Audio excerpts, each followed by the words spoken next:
欢迎收看江苏卫视《非诚勿扰》，有请主持人孟非。欢迎收看江苏卫视《非诚勿扰》，大家好，我是孟非，欢迎大家。欢迎黄澜老师、陈明老师。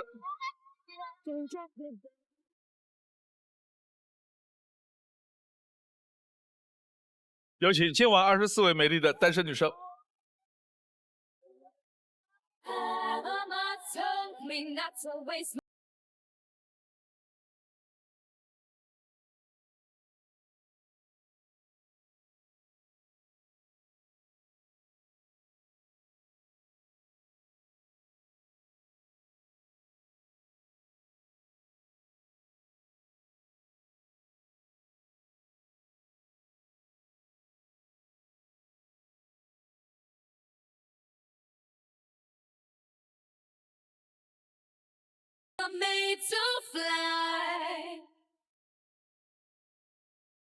24位女生，欢迎你们，请亮灯。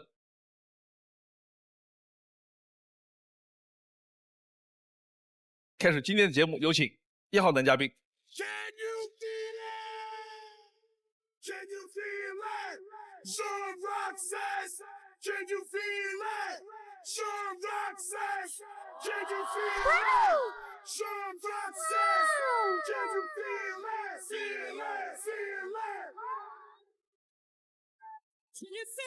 在场的女嘉宾们，孟非老师，还有2位老师，大家好，我是来自河北唐山的张允泽，今年30岁。哎，选你的心动女生。你这发型像齐秦哈，我们小时候的偶像。他这个像那个当年那个版本的《流星花园》里边那谁啊？言承旭啊，是。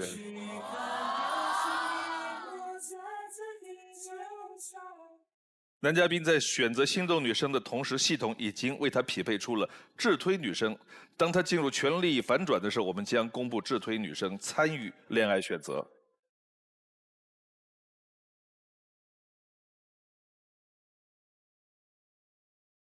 爱之，请回答。你的第一个问题是？我希望你可以和我一起去打卡博主推荐的餐厅。哇哦！17号。你好，男嘉宾，我也比较喜欢就是打卡这些网红餐厅什么的，但是我更喜欢在网红餐厅拍照，不知道您的这个拍照技术如何？我自以为还可以，因为有一段时间我是学了一段时间单反，也去研究过怎么去拍照好看。那如果就是说我之前和我的就是小姐妹，然后她的技术不是很好，但是她能够做到耐心。就100张让我挑几张选，您能做到这种耐心吗？这个是没问题的，就是因为女生拍照也是为了记录当时的心情，然后当时的环境，当然要拍到满意为止。1号。男嘉宾你好，你想打卡博主推荐的餐厅，是更倾向于想去拍照，还是说你觉得博主推荐的餐厅可能会更好吃，更不容易踩雷？因为我蛮喜欢旅游的嘛，所以可能到不同的地方，因为你不是在那里长大的，你就只能通过一些你信得过的视频博主也好啊，美食探店博主也好，去了解一下。但前一段时间我看到有一个短视频，他是一个知名院校哲学系的硕士，他讲的东西就会从食材的做法、口感，还有它的这个相应地域的文化，把这些东西加在里边，我觉得。可能我去这样的餐厅打卡就很棒。哦，明白了，谢谢。哲学硕士已经开始做探店视频了。对，就讲的跟其他人完全都不一样。我在这个事儿上，因为我也出去，我也要找地方吃饭，但是呢，可能是我的偏见不一定对啊。我不倾向于找特别热的那些博主。为什么？因为他的这种活动，他发布的是一种经营行为。哦。第2个问题，我不希望你太介意，我会经常邀请朋友回家组局。7号，男嘉宾您好，回家组局的话，那如果说朋友们嗨完了，在家里玩完了之后，谁来打扫呢？这个一定是要大家一起去打扫的。你组局的时候也要问一下对方哦。如果你不征求他的意见，好，我要了7、8个哥们儿，带媳妇儿的不带媳妇儿一块来，完了之后杯盘狼藉一屋子，说来，亲爱的，我们俩收拾吧，凭什么呢？对呀，对吧？是一定要提前征求之前要意见的征求意见。3号。你好，男嘉宾，我想问一下，你经常组局的频率是多少呢？然后会组局到几点呢？这个就完全是看当时的工作状态还有生活状态吧。现在来讲的话，1个月1、2次。对，看大屏幕。哇哦，就是有时候我们在家里活动完之后，会记录一下当时美好的心情。我的天哪！左上角这一桌子菜是自己做吗？对。这是接近20个菜，正常人可能得半天的时间来做准备。19号。男嘉宾你好，我想问一下，你为什么是喜欢在家里组局，而不是就是跟大家一起出去呢？我觉得出去的话，可能氛围会更好一点。对呀。就是现在也30岁了嘛，有对应的一些压力，所以说在我闲暇的时候，希望是在一个自己很有安全感的地方，比如说家里，去招待这些相处着很舒服的亲近的朋友，这样会让我有得到最大的一种惬意吧。哦，谢谢。好，来看片子。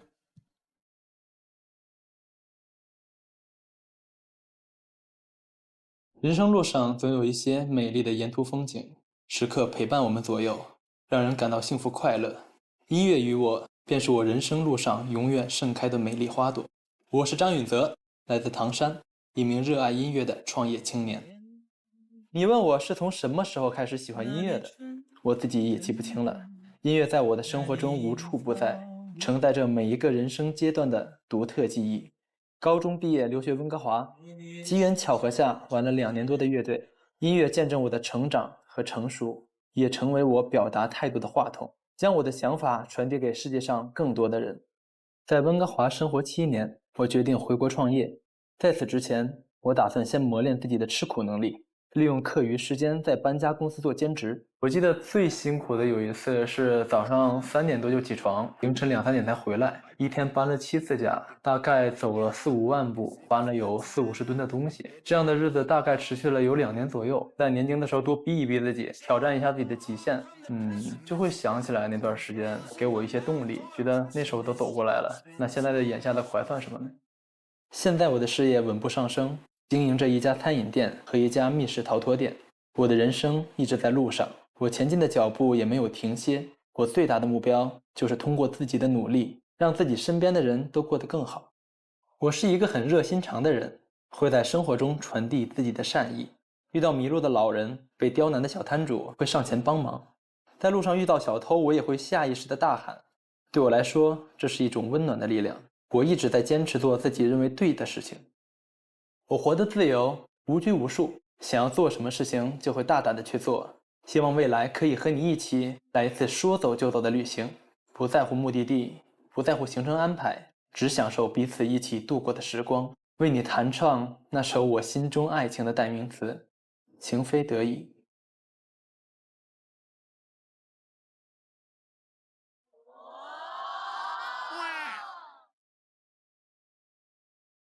这首庾澄庆的《情非得已》送给大家。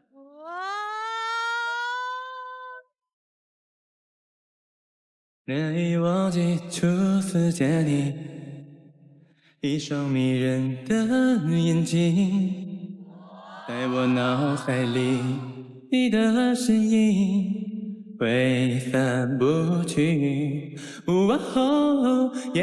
只怕我自己会爱上你，也许有天会情不自禁，想念只让自己苦了自己。爱上你是我情非得已。谢谢。要不再来一个？来一个。这叫 Live House。再来一个。过火行吗？过火。怎么忍心怪你犯了错？是我给你自由过了火，让你更寂寞，才会陷入感情漩涡。怎么忍心让你受折磨？是我给你自由过了火。如果你想飞，伤痛我背。谢谢。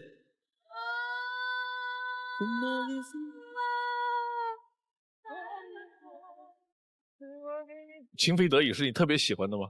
对，这是我之前学习吉他学的第一首歌。我当时情窦初开，然后对这种感情有一种懵懂的认识的时候，这首歌觉得很贴切自己的心意。它有的时候一首歌，它可能会承载我们在某一个特定的阶段的一些回忆。你们有没有什么歌有这样的功能啊？7号。对我来说，印象很深刻的歌曲有周杰伦的《七里香》，就是我代表我第一段暗恋的这个时光。当时也比较小，不敢表白，但是弄得全校皆知。但是我就是不说我喜欢他。那全校是怎么知道的？他除了那个男生不说，他跟全世界说。你这首歌我也很喜欢，在我车里边也下载的为数不多的歌里边有这一首《七里香》。23号。哎，男嘉宾你好，我的话可能不是一首歌，它可能是一个乐队，就是我特别喜欢五月天。有共鸣，有共鸣。对，初中的时候，学校大课间和吃饭之前一定会放五月天的歌，然后所以导致我现在一听到五月天的歌，一是感觉自己回到了初中的时候，还有一个感觉就是要吃饭了。五月天算一个组合还是算一个乐队？对，他们是一个乐队来的，是个乐队。那个威猛，它算一个组合还是乐队？在80年代有一个英国的乐队非常有名的一首歌，马甲那个 Nothing Gonna Change My Life for You，Nothing Gonna Change My Life for You。刚才是一句流畅的英语吗 ？Nothing Gonna Change My Life for You。那个英国的那个，你放一下。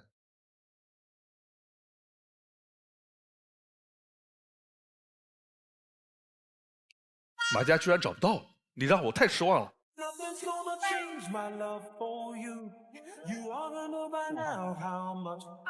金洋洋，就是对于我来说，承载着我记忆比较多的一首歌是莫文蔚的《忽然之间》。对对对，就是我到现在都不怎么能听得了这首歌。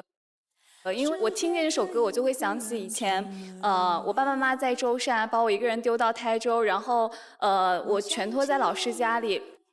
周末了，其他小朋友们都有爸爸妈妈、爷爷奶奶、外公外婆接走了，只有我一个人留在老师家。一到晚上，我开始写周末作业的时候，我就一边掉眼泪一边听这首歌。我明白，太放不开你的爱。你现在听了想哭吗？就是还是会有点儿想做作业，想做作业。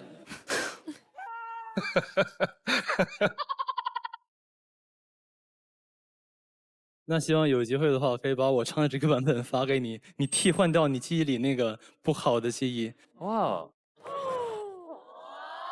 不好的东西就让它去吧，人要向前看嘛。好，谢谢。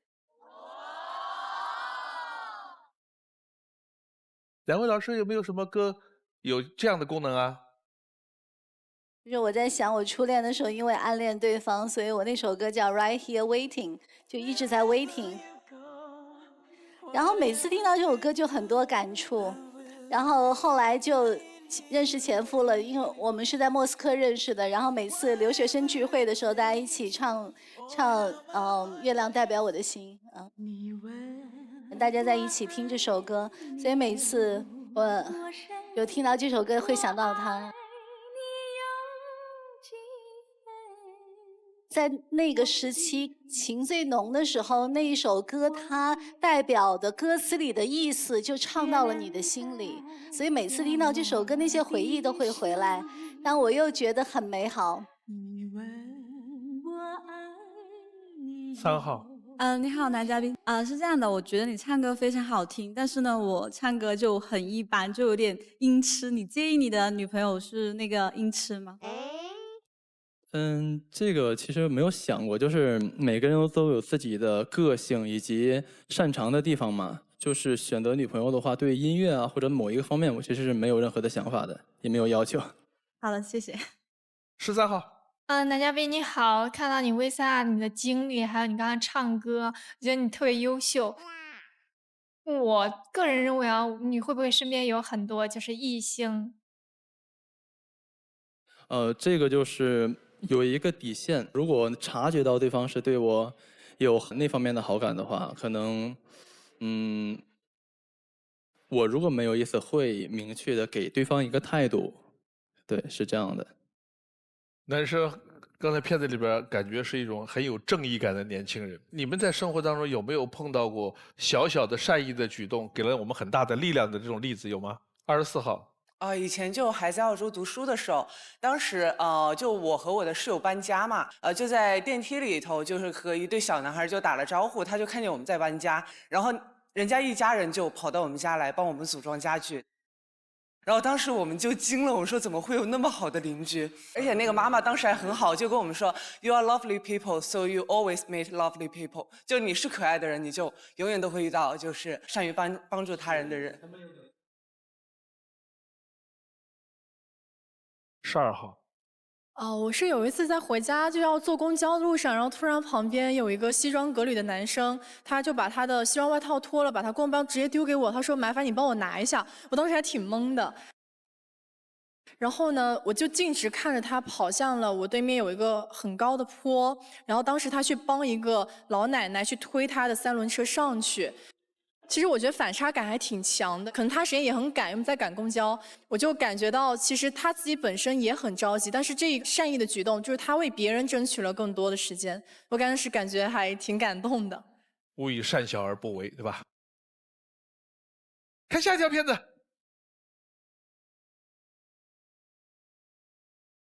在温哥华念书的时候，一次偶遇，我和他相识相恋，我们彼此相处起来很舒服。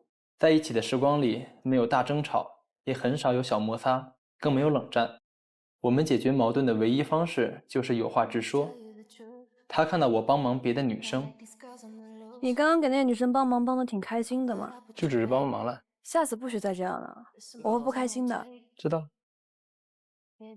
他周末临时爽约，喂，到哪儿了？哎呀，我这边临时有事，实在走不开。怎么又这样啊？我为你特意把今天空出来的。哎呀，好了好了，这次是我的错，下次我再约你好不好？那行吧，下次不要这样了。因为吵架是把问题局限到了情绪上，这种负面情绪又是没有任何意义的，它只会阻碍这个解决问题的过程。只有直话直说，坦诚相待，彼此去吐露心声，才是最好最高效的一个解决问题的方式。但在表达爱意这方面，我更喜欢用实际行动代替言语。我会用每一次和你相处的细节，每次忙里偷闲的关心和陪伴，去告诉你我喜欢你。感情中需要保持一些距离感，不是什么事情都必须和对方说。这个距离感它的链接就是信任吧，表现的是一种不用事无巨细的去追踪对方啊，反复的去测验对方，彼此完全信赖对方，给对方空间，是这样的一个互相尊重的一种模式。其实内心应该是非常近的。我不会主动问对方过去的情感史，因为我觉得两个人在一起最重要的就是当下，两个人的交集是属于未来的，过去并没有那么重要。所以关于未来的你，希望你善良简单，积极坚定，待人接物温和大方。希望我们拥有一场默契的恋爱，彼此一个眼神就能懂得对方心中所想，给足对方安全感和温暖，给予彼此感情上的陪伴和依赖。24号。你刚刚说了，恋爱当中要有一点距离感，不用什么事情都给对方报备。那你是一个有分享欲的人吗？因为我是一个非常有分享欲的人，我是个大嘴巴。你对自己的评价非常耿直，我是个大嘴巴。对，我什么事儿、什么话都不住。我是一个，也跟情侣之间的话，应该会有很多说生活想要去分享。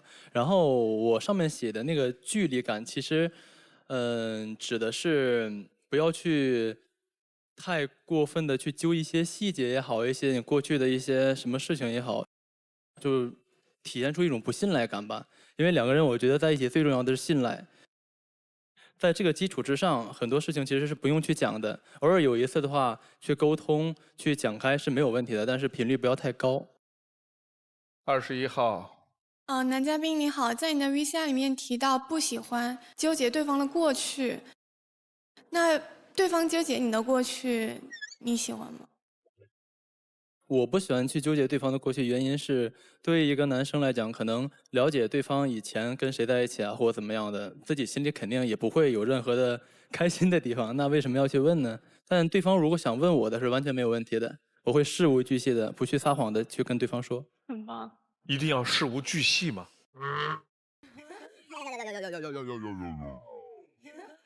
如果对方事无巨细的去问，想想都可怕。14号，你好，男嘉宾。女生假如是一个安全感不够多的这样一个女生，如果你想要保持一些距离感，那这个女生她的这个安全感你怎么给到她呢？可能VCR 里我讲的那个距离感有点太过于具象化了，其实没有那么严重，就普通的沟通啊，或者问一些情感的经历什么的，我觉得都是没有问题。我举一个例子吧，就比如说我们今天有个饭局，不管是跟领导还是跟合作伙伴去聊天吃饭，如果对方问我说今天都有哪些女生啊，然后哪个呢，这种事情我不希望有太多，因为在一起就是最重要的是信任嘛，而这种问题它会暴露出一种不信任感。好吧，谢谢。你们认为最有效的沟通方式有哪些？或者说你们认为最无效的沟通是什么方式？1号，我感觉最无效的一种方式就是我心里还有气，但我嘴上就是说行，好，可以，没问题，我知道了，完全没有达到沟通的效果，这是一个非常让我崩溃的点。对，我也是，就有什么话还是要说出来，不要去置气。对。19号，我觉得最有效的沟通就是行动，你直接行动，就不要就是说些有的没的，然后你说了你还不做。是的，其实在生活中我也更偏向于少说多做，因为如果你很在意一个人，你的行为自然会暴露出来。如果对方跟你的灵魂是契合的，他自然能明白你做的事情是怎么想的。最后一个问题，16号。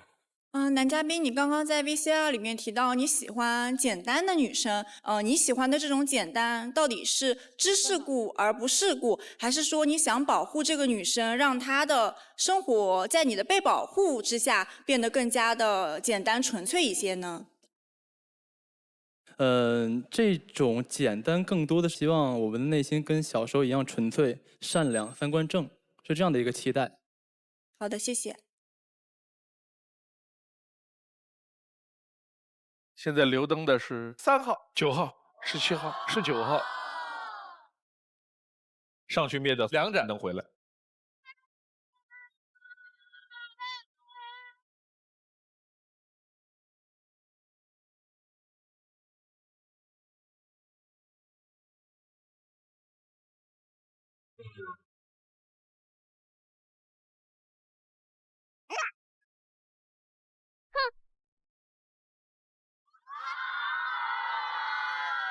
有请17号、19号。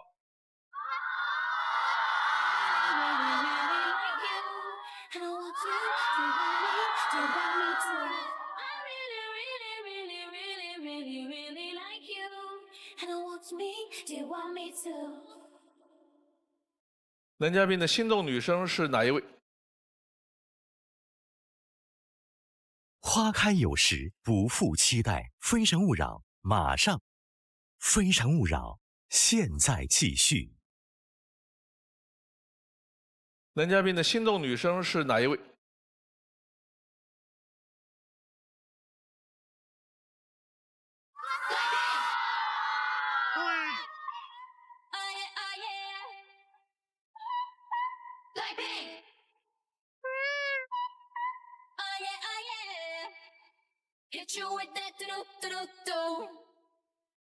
我看看男嘉宾的智推，哇，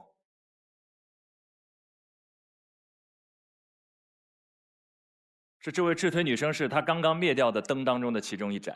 啊，有缘的灵魂终将相遇。张允泽的智推女生是9号文佳琪。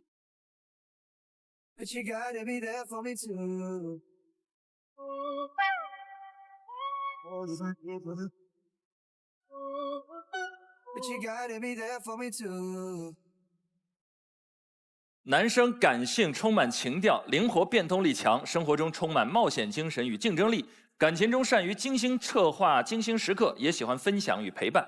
女生大方温婉，精致可人，性格谦逊温暖，善解人意。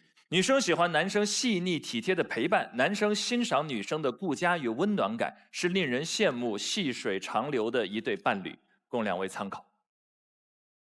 看一下女生的基本资料：小癖好、我的爱好、理想的爱情，选一个。小癖好吧。1，非常喜欢吃辣，无辣不欢，越辣越勇，没有辣椒就没有灵魂。我擅长的，我的恋爱状态，生活中的我，我擅长的，特别喜欢烹饪以及研究美食，所以会对做菜的男生更有好感。做过20个菜，而且自己还有一家餐饮店。我的性格，我喜欢的，我的小怪癖，我的小怪癖。和男友独处的时候会忍不住把他。我年轻的时候有个前女友喜欢拔头发。百变身份，超强时间管理，现在就出发。百变身份吧。1，是理性认真的职场达人，是温柔有耐心的秀秀老师，是喜欢为爸妈做饭的乖乖女，也是温暖朋友们的小太阳。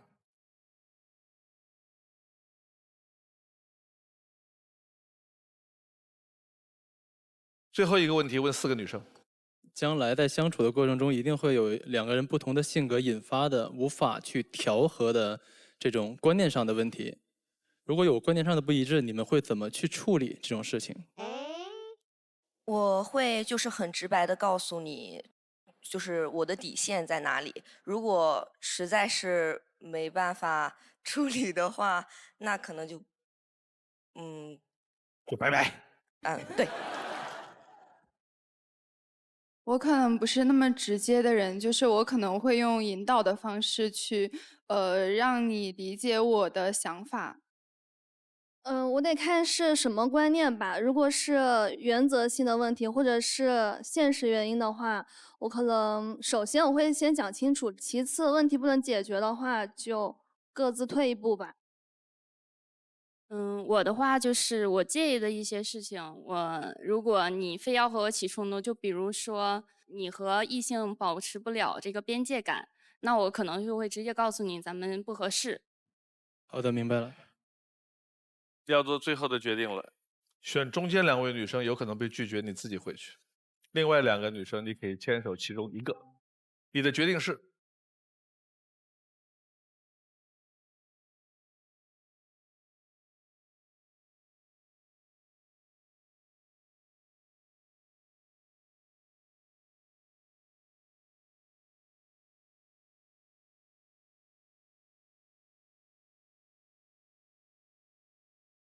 哇哦！哇！不敢让自己靠得太近，怕我没什么能够。我觉得最有效的沟通就是行动，你直接行动。是的，其实在生活中我也更偏向于少说多做。如果对方跟你的灵魂是契合的，他自然能明白你做的事情。他俩穿的挺配的。爱上你是我情非得已，难以忘记初次见你。我感觉他一上场就特别的独特，跟普通的男嘉宾那种气质就不一样，尤其是他这一头长发，很吸引我。感觉男嘉宾他的性格跟我比较合，他是一个很直球的人，而且我特别喜欢就是沟通啊什么的，就有什么话就直说。他是一个行动派，然后这一点是特别吸引我的。因为我们在台上去沟通的就比较多，而且给到的点我觉得和我想的差不太多。最后一个问题，他的回答让我觉得以后如果产生了同样的类型的问题，我们可以很快的去沟通并且解决。偷偷开心，没想到最后会选择我，然后挺惊喜的也是。那就我就是明着开心吧。那个男生就是他的 VCR 情感经里面就在讲沟通，对他就喜欢只给。他在爱里受过一些苦，从他的这些歌里的审美就能看出来，他对那种情非得已，在暧昧当中徘徊，那种撕扯，他觉得很伤害过他。对，碰到一个快刀乱麻的，他一下觉得轻松不已，特别好。祝他们幸福。有请下一位男嘉宾。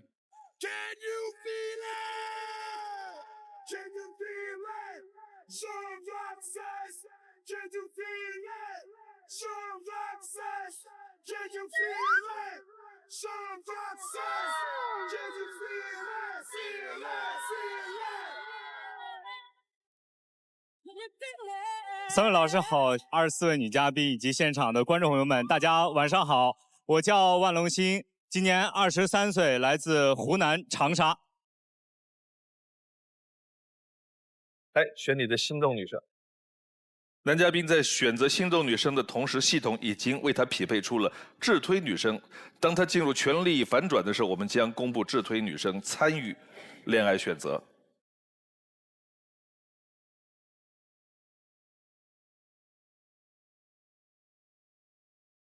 爱之，请回答。你的第一个问题是：我希望你能支持我爱凑热闹。老铁，你好，男嘉宾，我想知道你这个凑热闹的时长是多少？因为我平时路过那种热闹的地方，我会瞟眼，然后我就走掉了。但是我知道有些人看热闹可能会看1个小时以上，你。我所说的热闹，更多的其实是你玩个游戏啊，他就给你礼品。哦，我跟大家说一下哈，我玩这个转盘特别厉害。有一个辣条品牌，它有一个游戏是这样，读绕口令就可以转一下转盘。然后呢，1等奖呢是4包辣条，然后我家辣条都一直都是满的，一直都有。想吃辣条就去想吃辣条我就去转一转。哎，你要不要现场玩一个游戏啊？可以啊。你可以找一个女生上来玩。好。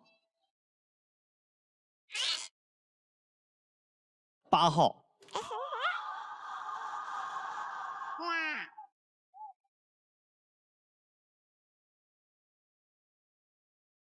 我先开始吧，好吧？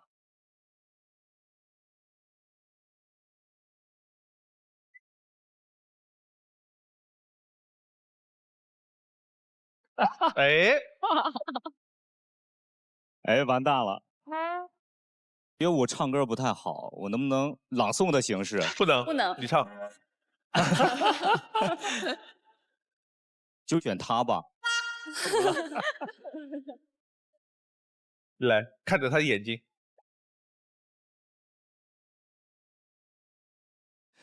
就这样被你征服，喝下你藏好的毒。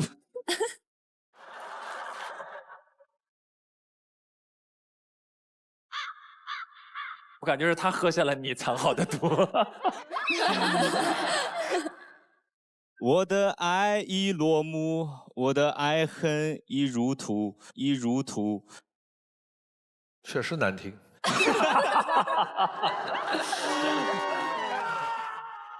好，该女嘉宾来了，开始。哎呦，停不下来了，血压都高了，看得我。哎，这个好玩。这个好玩。这个好了，来，3、2、1，开始。确认过眼神，我遇上对的人，我挥剑转身，而鲜血如红唇。千朝记忆渡红尘，伤人的不是刀刃，是你转世而来的人。确认过眼神，我遇上对的人。我想问一下，看了这么长时间，你们有没有谁爱上了谁？有一点心动的感觉，有一点心动的感觉。哎呦，哎呀呀呀！你发表一下获奖感言。我觉得他歌唱的挺好的。我觉得他歌唱的挺好的，已经唱成这样了，他都觉得很好，就是被他迷惑了。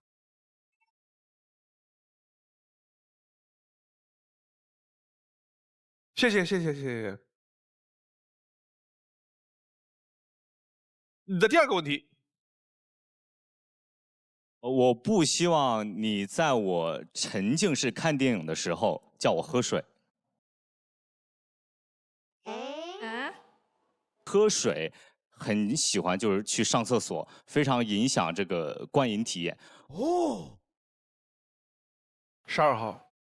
喝水是不是说您不能接受打断？就是我是一个看电影特别喜欢问为什么的人。我可以边看电影，然后我会暂停，然后我问你为什么这个男主角没有跟这个女主角在一起啊？然后你回答我，然后我再继续。很多女孩其实都是这样的，都是在看电影的时候特别喜欢问。好像他体验过很多一样。就我而言，说实话，我是不太喜欢在看电影的过程中呢，别人去打扰我，去问一些问题，我真的会很专心的去看。那如果这个电影是你看过了的呢？看过了，我也会很专心的看。哇，这是对导演的尊重。哇，那你看电影的时候，他让你去凑热闹呢？那这个问题真的很难选择。15号。就是如果我们俩在一起的话，肯定我们是2个人一起沉浸式看电影的嘛。那但是我看电影的时候就很喜欢喝可乐呀，吃一些薯片啊这种的，那我可能会去上厕所，或者我在你旁边吃东西会影响到你，这样可以吗？没有关系，你吃你喝可以，但你不要让我吃让我喝。这个我倒觉得啊，看电影这个活动特别适合情侣。如果在家里边呢，你们一边涮火锅一边练瑜伽一边看都没事儿。但是在外面在电影院观影的时候呢，因为周边还有别人，尽量不打扰到别人。而且电影它怎么说都是一个艺术，起码应该有的一些东西还是有，好吧？看片子。臭豆腐、口味虾、糖油粑粑。当21岁的我站在橘子洲头，眼前香浆滚滚，耳边乡音不断。那一刻，我就一个想法：留下来。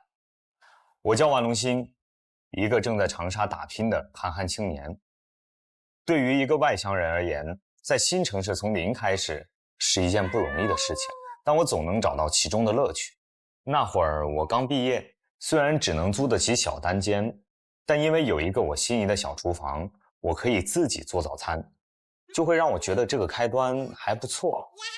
我记得刚工作的时候，每次手机里弹出老板发的这件事很重要，你好好准备一下，我就会有无形的压力，但偶尔也会皮一下，也很开心。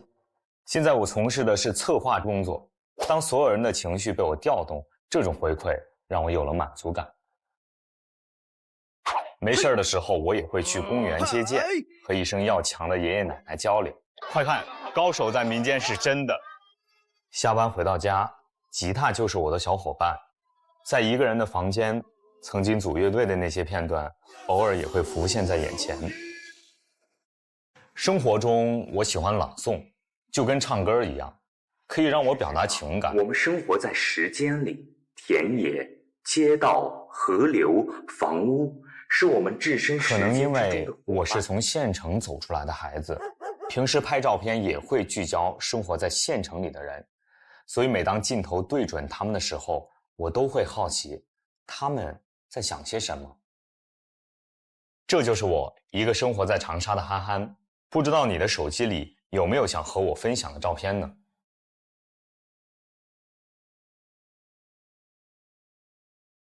让你决定留在长沙这个城市，你总结一下最关键的2个词是什么？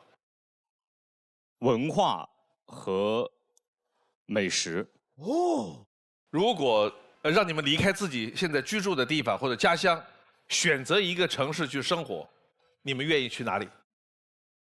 罗岩。我想去深圳，因为我觉得深圳是一个非常朝气蓬勃的城市，我很喜欢这样子的环境。我也挺喜欢的。24号。我想去成都啊，首先离家近，然后离爸妈有一点距离，然后他们也管不了我，然后想回家随时都能回去。我听上去的意思主要是摆脱父母。你的那个照片我还挺喜欢的。这些照片呢，都是我上大学的时候，暑假的过程中呢，回到家里拍的。拍得很好。这个照片就很有意境。这个照片是有一点故事的，是我当时很晚回去，路边有一个中年女人，应该是正在运货。她在等这个红绿灯的时候呢，她摔了一跤。当时呢，我准备上去扶的，但是她很快，她就把东西给整理好了，好像什么事儿都没发生一样。而这个时候又有一个绿灯，我当时觉得特别的有感觉。我是觉得还是有这些劳作人民，就一直用自己的辛勤劳作，让我们这一辈人其实就像开绿灯一样，生活得更好。致所有顶天立地却平凡普通的莫名的人啊，我敬你一杯酒，敬你的沉默和每一声怒吼，敬你挽着腰向山往高处走，头顶苍穹努力的生活。我觉得世界上最美的风景都没有人更值得拍。是。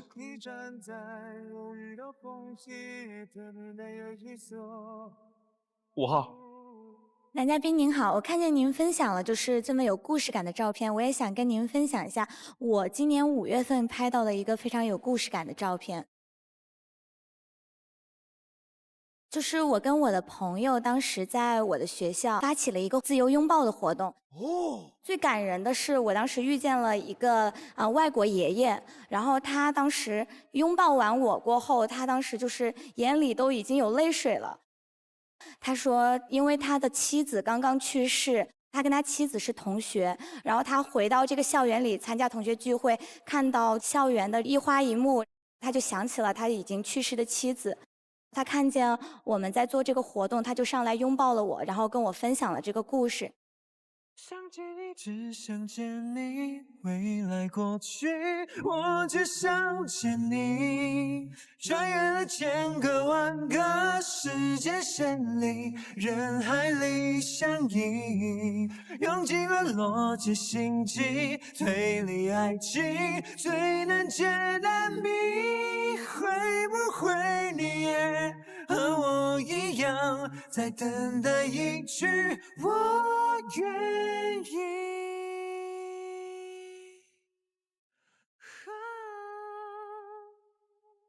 这个真的好厉害，做的事情很有意义哦。其实我做完这个活动也自己回去也哭了很久，因为我觉得包括刚刚影片，然后就有一个书说的很好，就是 everyone needs a hug， 每一个人都需要一个拥抱。很感人。黄老师也要哭了。什么地方触动了你？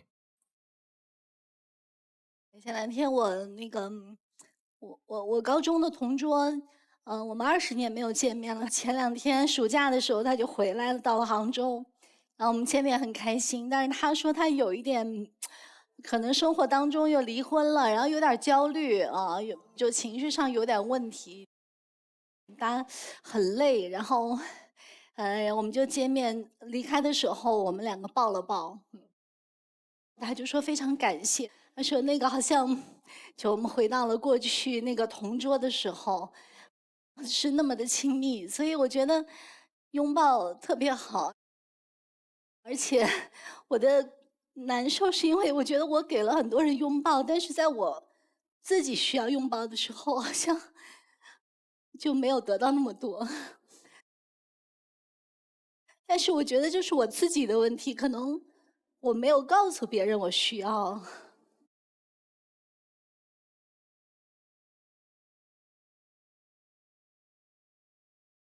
我可以提一个小要求，我想你去跟黄老师拥抱一下。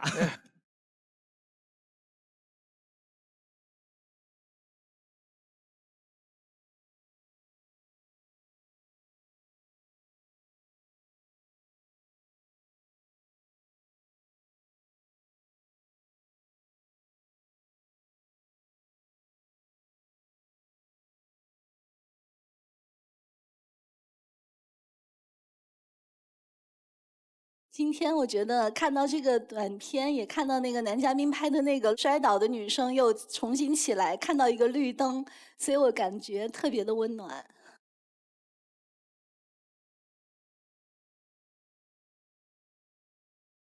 看下一条。大3那年，我在图书馆里遇到了那个他。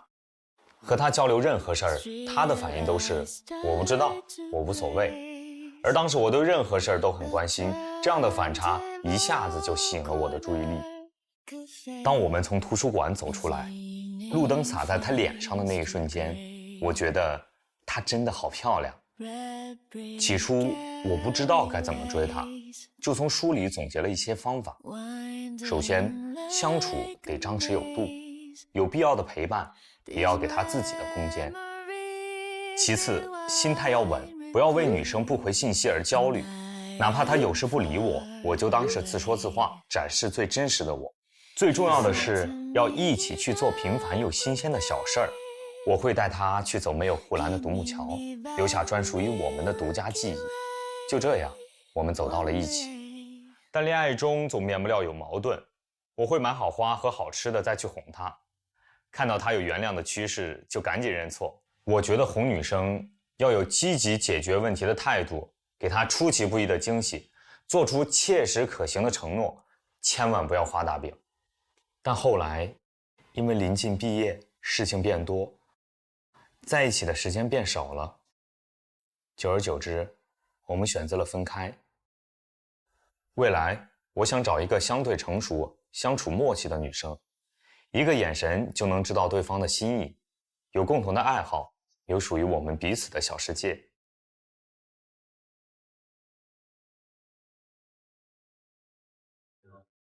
金阳阳，男嘉宾你好，我刚刚看到你的短片里面说到，那个女生刚开始就是对你无所谓、不感兴趣，然后你就是特别感兴趣，你就因为这个更喜欢她，觉得哇，她不喜欢我，她好酷哎。还有后面你发很多聊天信息的时候，你会觉得说女生不给你回消息，这个时候不要焦虑。哎，我有点好奇，你是不是那种生活中比较喜欢有挑战感的那种？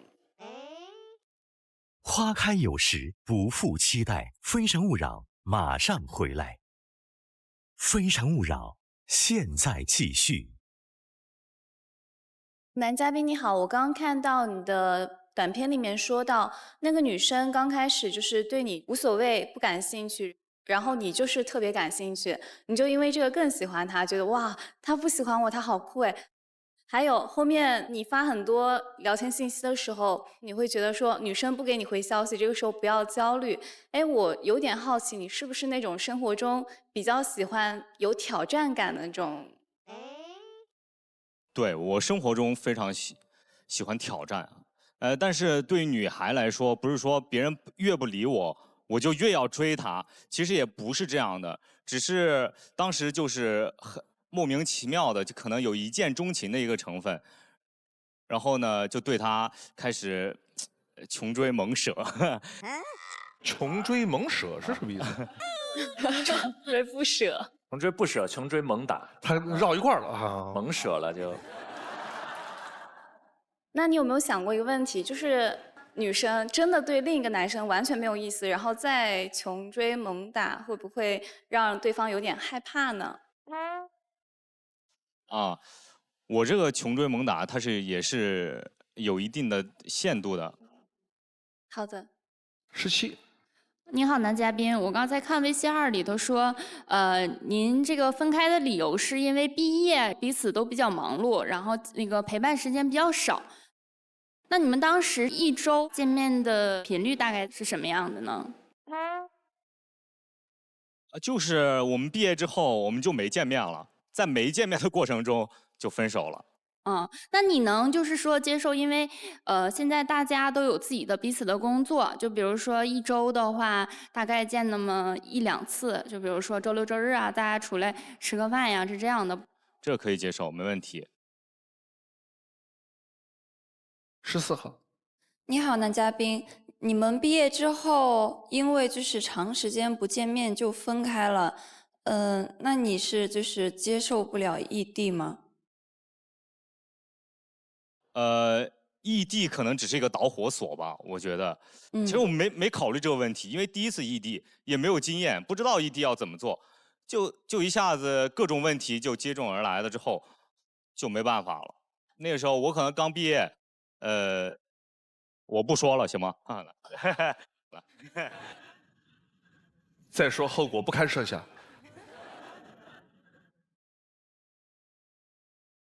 最后一个问题，21号。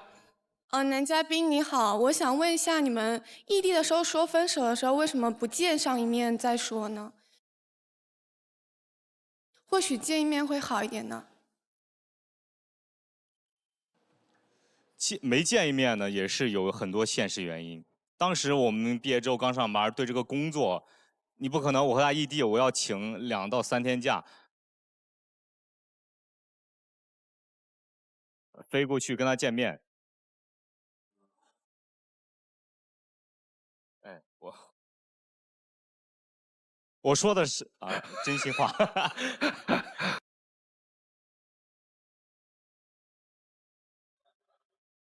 哦，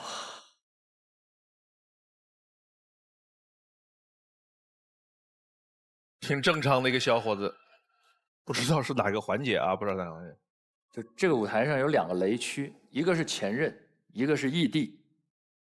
你在聊一段前任的异地恋，这就是叫做叠加效应，就是一步一雷，就这个意思，每一步都会很难。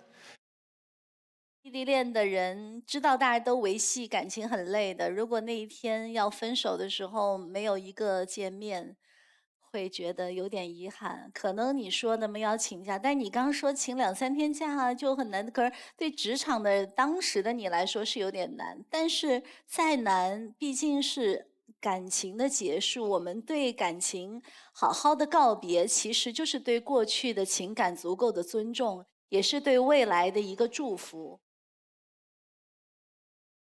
你的嗓音条件，说话声音很好听，但是唱歌以后就算了。哦，可以在朗诵方面发展。对。谢谢男嘉宾刚才给我的温暖的拥抱，谢谢你。谢谢。再见。可惜不是你陪我到最后，曾一起走，却走失那路口。感谢那是你。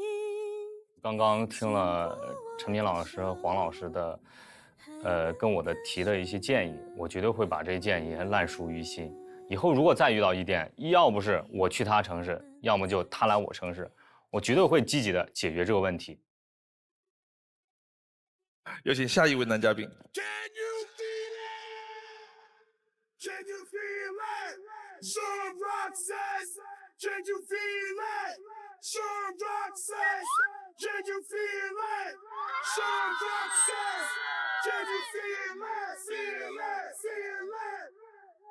孟老师好，老师好，大家好，我叫梁远，今年41岁，来自河北秦皇岛，目前在山东长岛工作。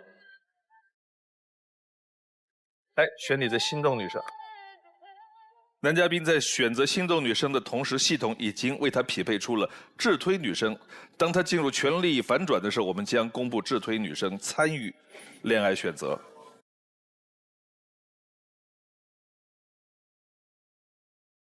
爱之请回答。你的第一个问题是，我希望为你写诗作画。哇，哎，这个是哇，这个是我的父亲啊，他当时快60岁的时候，我给他画的一张画。哦，哎，这个寥寥数笔，但是眼神就力透纸背啊。这也不算寥寥数笔吧？这是也对，也对。这一张是我母亲，也是同一时间画的，也是写了一首对母亲的一个表达啊。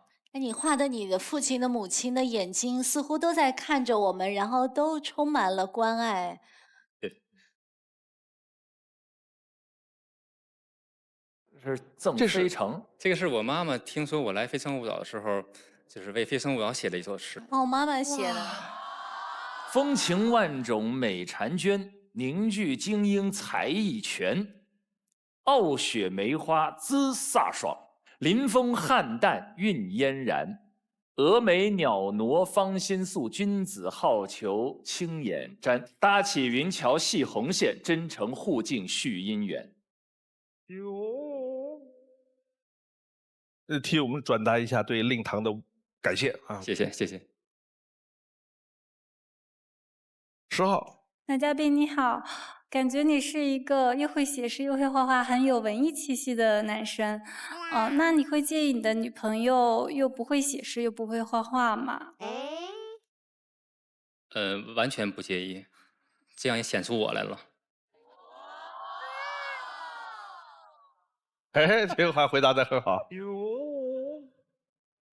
12号。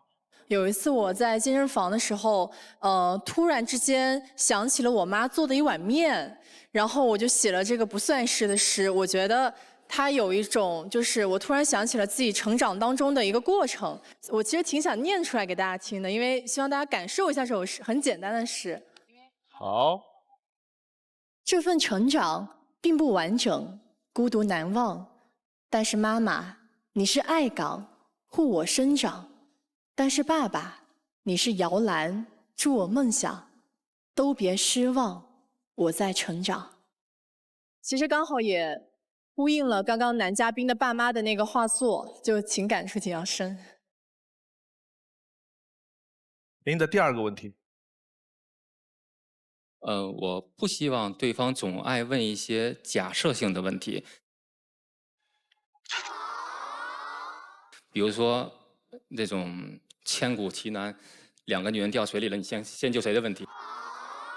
而且这种假设性的问题啊，大概率是准备搞事情了。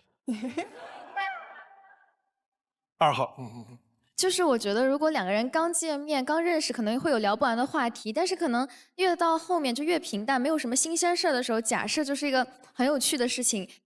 前段时间有个特别流行的话题，就是问自己的妈妈：假设我变成了一只蟑螂，你会怎么办？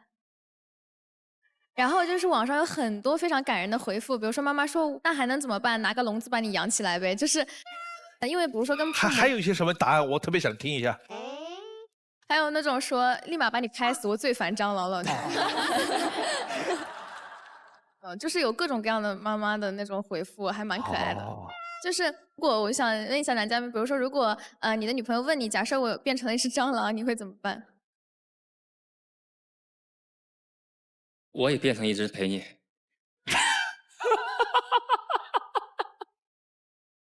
对吧？就很有趣啊！就问这种。我的意思是，就像刚才孟老师说的那样的，他故意找事情，这个就有点儿。对呀。女生开始问假设性的问题的时候，她背后只有一个心理，叫做完成爱的确认。所以我觉得在所有的对方只要问假设性问题的时候，麻烦你们稍微善解一下人意，不要觉得恶解对方的意思。就是你要搞事情，哇，你要是以这样的态度，你任何回答对方都不爱听。对呀。但是对方看说，哎，如果这样的时候你是 OK， 他想要爱的确认，那我就给他喽。对，看片子。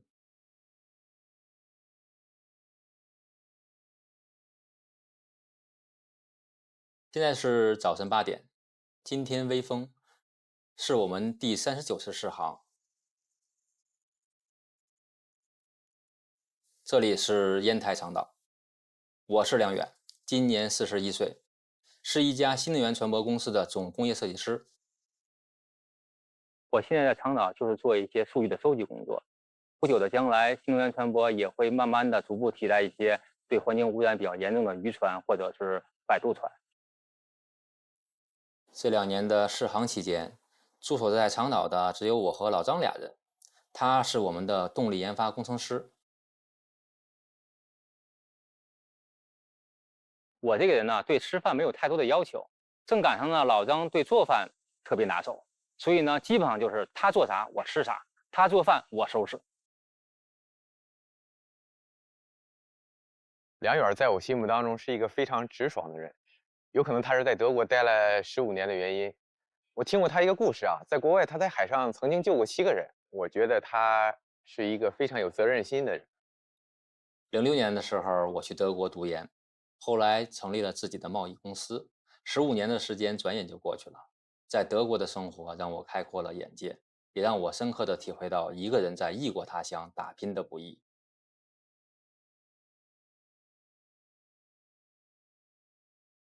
在长岛的生活是一种世外桃源般的感觉。岛上的生活节奏很慢，进出岛只能坐摆渡船，岛民基本也都是渔民，日出而作，日落而归。在这里会感觉到一种生活的淳朴。这里的海鲜很新鲜，我最爱吃的就是岛上的扇贝。长岛的扇贝跟别处的可不一样，除了鲜，还略带微甜。长岛其实也不大，开车20分钟左右就能绕一圈。饭后我会去跑跑步，看看美景。最南边有长山尾，最北边有九丈崖。有时我也会静静地等待一场日落，用画笔描绘一下这里的美好。你愿意来我生活的小岛看看这美丽的蓬莱仙境吗？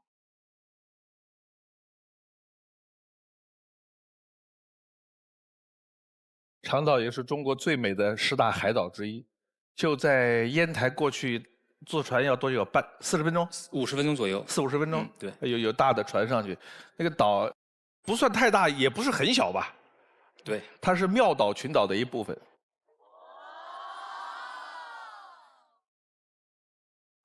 夏天去呢还比较凉快，海鲜特别好。对。你在长岛的工作是？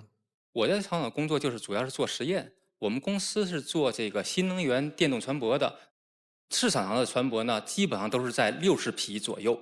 我们做的是至少150匹，区别是非常大的。它这个水上的船呐，它的底层逻辑是你不能背随波逐流。如果你背随波逐流的话，那你很有可能侧翻呐，或者说左右摇摆的晃动很大呀。动力大不光是因为快，主要是安全。我很想知道你那个朋友说你在海上救了7个人，这是怎么回事？它荷兰分内海和外海，这个内海呢是风平浪静的，但是外海是风不平浪不静的，所以你在出航之前一定要先看好天气。然后当时我们其实没有注意好天气的问题，在行船的过程中吧，大概有一个2.8米的浪，3米的浪给我们彻底掀翻了。其他几个人由于靠的船的外比较近，他们本能就跳出去了。只有我和一个孩子，大概23岁吧，然后被扣到船的里头。在翻滚的过程中啊，哎，脑袋是一片空白的，你都不知道怎么回事儿。然后我先问他你会不会游泳，他说他不会。哦，我心里就清楚了。然后因为我们都穿着救生衣呢，这个是很重要的。然后我就先把他给弄出去了。这个时候就是水已经没到这儿了，我已经这样站着了。然后当时，哎呀，我看了看旁边，吸了口气，反正心想，行不行也就这一次了，自己钻下去，然后出来。但是出来以后，随即还有一个很大的问题，我发现这几个人在慢慢走远。然后当时我做了一个决定，我把这几个人叫过来，慢慢游过来，我们先围成一个圈儿，只要大家稳定了，就不会再就刚才我说的被随波逐流了。因为你要减少救你的人的消耗的成本。大概我飘了得有2个多小时吧，在我们头顶飞过一辆直升飞机。哎呦，那个时候我基本上觉得我应该是获救的几率很大几率获救了。然后最后来了以后，果不其然，荷兰的那个海警就问我们：“你们一共几个人？”他第一句话就是这个话，所以当时我做的做法是正确的。左边这张图片是当时获救以后第2天荷兰的一个新闻网报道的，然后右边这张是我们几个人劫后余生吧，然后呢拍的一张照片，我们所有的人都是无伤回来的，就是连皮儿都没有蹭破，这是让我非常自豪的一件事情。我不知道你们听完了这个是什么感受，我听得很认真，他叙述这件事情清晰。也不啰嗦，我们能够感觉到每一个细节，很打动我，给我带入到那种非常身临其境的感觉。在这个故事里边，告诉了我们一个特别重要的一个原则是什么？冷静。你只有在极端危急的情况下，保持了冷静，才有可能做出正确的判断。但是这话说起来容易哦，当那个情势极其危机的时候，绝大多数人很难做到非常冷静。面对水、火、地震、泥石流重大灾难的时候，冷静与不冷静就是生存或者死亡。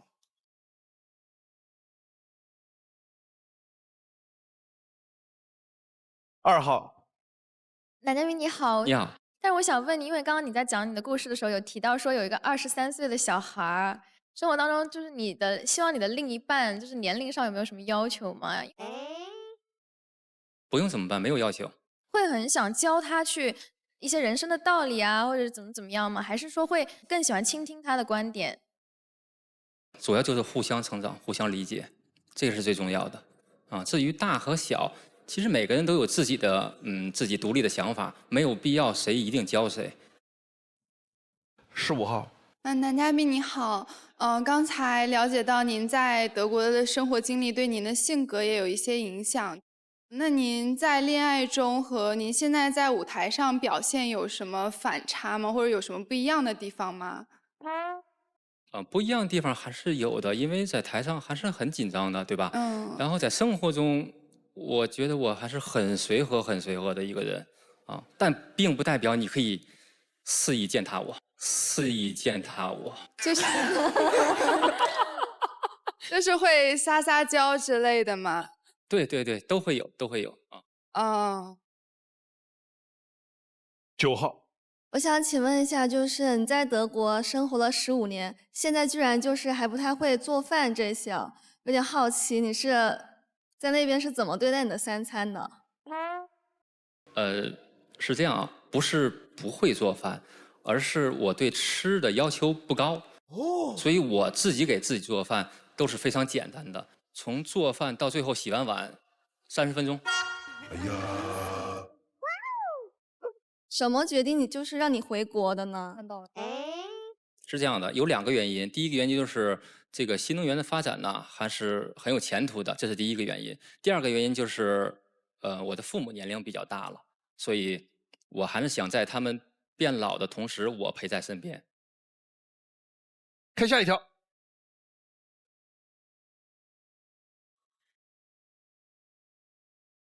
41岁，对于爱情，我变得更加坦然。当然，改变我的并不是年龄，而是一段略有遗憾的婚姻。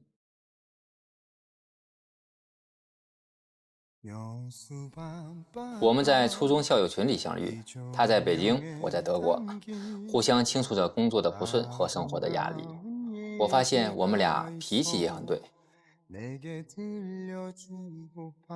当时我主动去北京找他，跟他表白了，也就顺理成章的成为了男女朋友关系。后来我们约定呢是3年内结婚，然后他跟我一起去德国。我们按约定领了结婚证，那2年我们异国聚少离多。2018年上半年，他突然跟我说，他换了更好、更稳定的工作，不想出国了。其实听到这个话呢，我挺惊讶的，当然也挺无奈，因为我心里也明白，她一个女生在北京打拼也很不容易。我呢也不能特别自私的要求别人为我牺牲，但是对于我来说，我有没有更好的办法去解决这个问题？后来他对我说，他在北京需要我的时候，我一直都不在。最终我们还是结束了这段婚姻。现在我回国1年半，圈子很小，想遇见爱情其实挺难的。对我来说，能来非诚勿扰相亲，机会难得。我想了很久，写下了对未来爱情的期许。希望能遇到一个相互包容、相互理解、愿意为彼此付出的女生。余生的风景，我会陪你一起慢慢欣赏。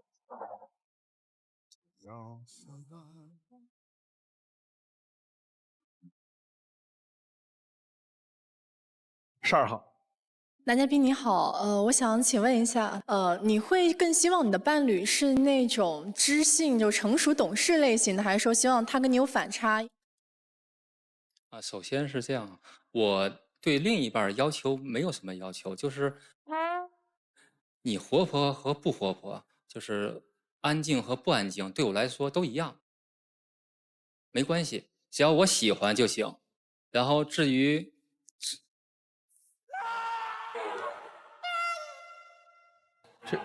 这怎么了？曲梦。男嘉宾您好，你好。因为了解到您现在的工作和生活的圈子可能都是比较单纯的，那想了解一下，您认为在之后的生活当中，您和另一半之间能做哪些比较有情调的这样的事情呢？有情调的事情还是很多的，不光是旅游啊、看电影啊，还是很多的。那我还想了解一下，就您为您之前的女朋友做过最浪漫的事情是什么呢？最浪漫的事情就是，我觉得我用自己的专业表达一些自己的爱意，还是挺浪漫的事情。我为以前的画过画，这样。好的，感谢。最后一个问题，16号。男嘉宾你好，我想请问一下，就是在之前您的那段感情，大概是约定了3年之约要结婚嘛？就是我感觉你是不是对恋爱当中会缺少一些冲动感？倒不是冲动感，当时我们是约定结婚以后跟我去德国，但是在之后的日子里，他的工作有了更好的调整，就这么两地一直持续着。但直到有一天他跟我说，要不咱分开吧，因为在几年的日子里，他需要我的时候我不在，然后难受的时候我也不在，所以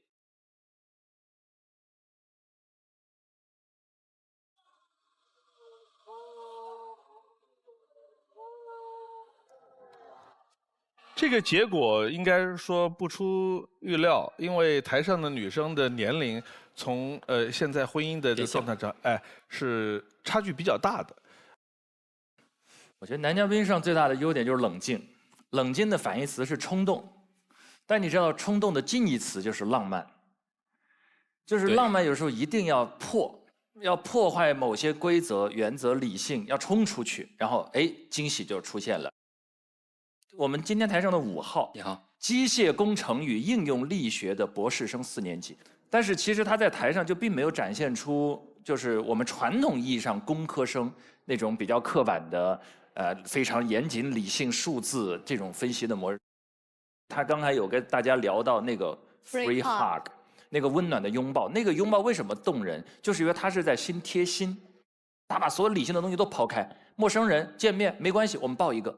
这就是一个典型的冲破式的场景，也许他感受到了在他固有的学科背后是有某种人性的局限，所以他在生活的业余时间不断的去在另一个世界里去弥补，达到人性的均衡。对对，我觉得这个习惯你也可以试一试。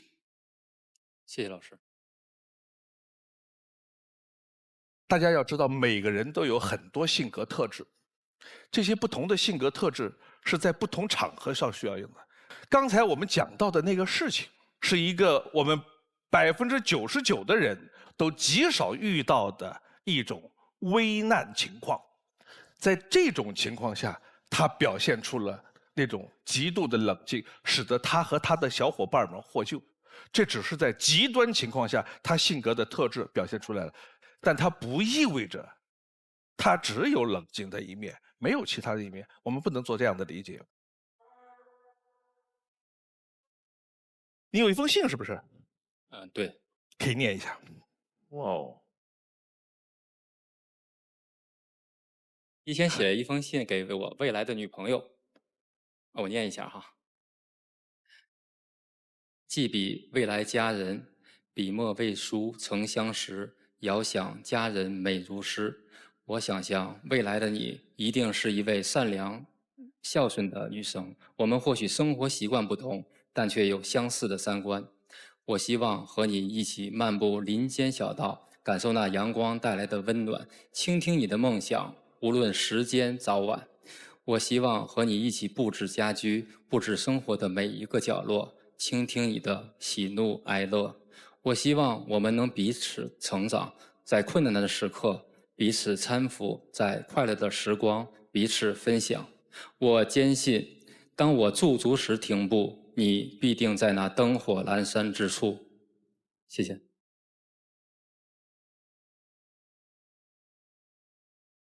好，再见。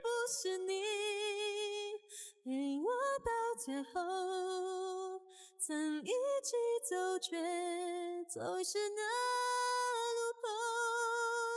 感谢那是你牵过我的手。有请下一位男嘉宾。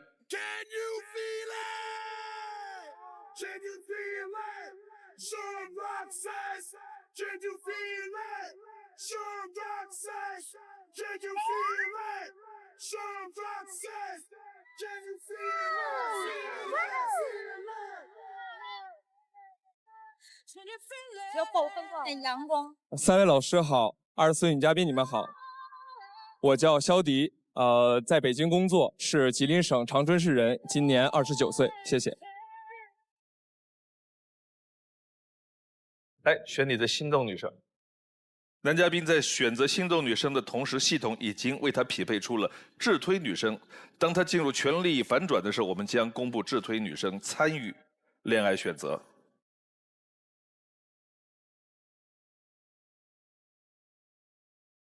爱之请回答。您的第一个问题是：我希望我是你的发疯搭子。非诚勿扰，现在继续。爱之请回答。您的第一个问题是：我希望我是你的发疯搭子。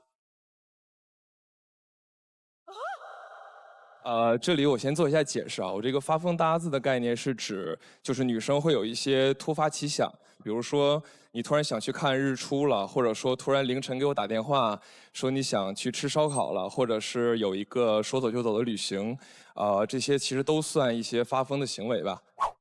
这个舞台的魅力就是多样性，冷静哥下去了，疯子哥来了。这条太应该给上一位哥哥看一看了。3号。你好，男嘉宾，我很喜欢坐过山车，然后我希望跟我的男朋友去打卡各种各样的过山车。这个没问题，因为我之前是在澳洲留过学，然后我去过那个电影主题的过山车，然后那里边的过山车其实我都坐了。这其实到最后我们是5个男生一起去的，然后最后反正只剩下我们2个男生去坐那个了。你会挑战坐第1排吗？没问题。好了，谢谢。12号。男嘉宾你好，我觉得我就是一个很典型的发疯搭子。比如说，我会突然想起来，我第二天我要去哪儿玩，然后我凌晨4点我就订个6点的机票，然后就出去了。然后我最近有一个想法，就是特别想在暴雨的时候去大马路压马路去淋雨。就我不知道你会不会觉得这特别的奇怪，但是我非常希望有人跟我一起体验这样的过程。我觉得你说的行为都算在我的发疯的行为之内吧。所以说这些行为，我觉得我挺欣赏的，因为。我们经历过这些事情以后，可能未来对我们的感情的升温会有很好的效果吧。就是其实我，希望我们的感情是比较波澜，也不希望特别平静吧。所以我很赞同你的这些行为。第二个问题，我不希望你在睡前给我发睡了。19号。大家好，我叫徐珊珊，来自安徽合肥。目前我的职业是一名客户经理，来这里希望能够牵手一位有爱、有内涵、有责任的3有青年。男嘉宾，我想问一下，就是如果是说你不希望对方给你发睡了，那你平时跟你的女朋友晚上的时候就是互相都不打招呼，就是这一天就结束了，是吗？这种情况应该比较少，就是前提如果是比如说他特别忙，有工作要做，或者是前一天可能睡得比较晚，第二天就突然就睡着了，这些都是在可以理解的范围。好的，谢谢。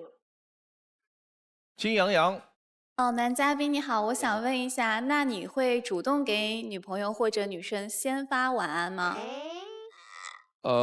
这个情况也有可能，但是我一般还是希望对方，比如说他说他困了的话，我再跟他说晚安。我如果主动发晚，那可能对方就觉得我不想跟他聊天了或者怎么样，所以一般还是对方表达出他想困了或者说睡觉的这个意思的时候，我才会去主动说那你早点休息啊，然后晚安或者是表情什么这些之类的吧。好，谢谢。来看片子不敢主动发言，不敢积极争取，不敢迈出那一步。但18岁那个夏天，当我起身走向讲台的那一刻，我才发现主动的人生真的很爽。我是肖迪，从小对数字敏感，所以本科和研究生都选择了金融专业。从悉尼大学毕业后，我选择回国进入银行工作，脚踏实地，从柜员做到金融部经理。在工作中，我主动出击，眼里有活，也会扛起责任大旗，加班到最后。我认为干什么都应该去主动，当你主动去 push 自己一下的时候，可能会获得不一样的感受，也会取得不一样的成绩。生活里，我也会主动提升自己，滑雪、飞盘、唱歌，我都会主动找专业教练去学习。平时我也喜欢主动组局。我们在墨尔本自驾，在瑞士雪山上坐小火车。生命中总有一些东西不可替代，第一就是篮球。遇到东北零下20度的大雪，也会清扫积雪，只为酣畅地打一场球。小时候，我想在家里安一个球框，就用语文考进年级前10的筹码和爸妈做了交易。大学时有一次家庭旅行和学校篮球赛时间冲突了，在征求父母意见的时候，我意外地收到了很多条来自爸爸的60秒语音，大致的内容是：儿子啊，大胆去做你想做的事情吧。这次旅行无非就是损失一些机票钱，你去做你想做的事，不要给大学留有遗憾。当时听完这3条语音，我其实内心特别感动，然后我也偷偷的去宿舍的角落里抹眼泪，就觉得我能得到家庭的支持，这一点会让我在以后的生活中更有动力的去做一些我想做的事情，就是这种被支持的感觉非常好。我的第2个不可替代是排骨炖豆角的味道，这道菜需要火候和时间，从无到有，越炖越香。这不仅是妈妈的味道，也是我留学记忆中的味道，承载着我过去的点滴回忆。虽然我们的过去无法交集，但也可以通过嗅觉记忆来分享彼此。我生命中第3个不可替代，会是你吗？爆灯了！哇，没想到！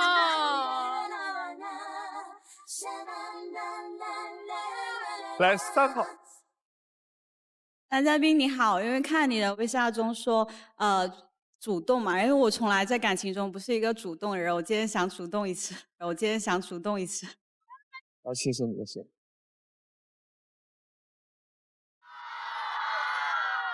你先自我介绍一下，你在哪个城市生活呀？我在广东珠海。工作是？我是一名房产公司的职员。房产这边是金融，一个在东北，一个在广东。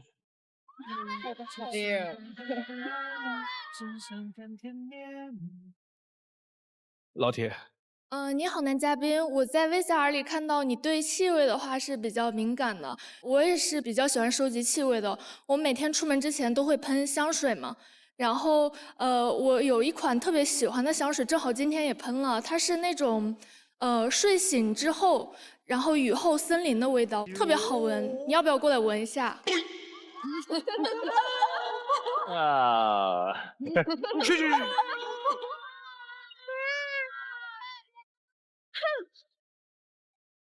哈哈哈哈哈！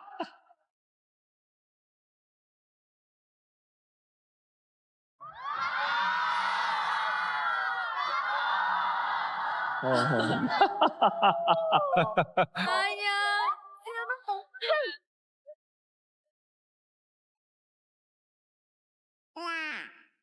男嘉宾什么感觉？是雨后的那个森林吗？是我喜欢的味道，确实挺好。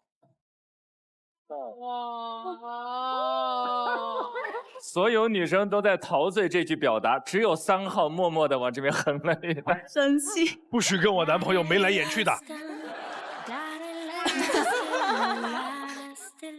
11号。男嘉宾你好，刚刚那个8号老铁说到那个特殊的气味，其实我也是，我有一个很喜欢的就是香水味道。它是一个桂花香味，我闻到那个味道就会想起我外婆家门前那个院子里池塘前有一棵桂花树，正好是在我出生那一年，而且在我出生前几天种下的。你不会今天也喷了吧？哎，对啊，你今天用了没有？今天没有。你可以说，你说放在家里的，如果男生以后有机会的话。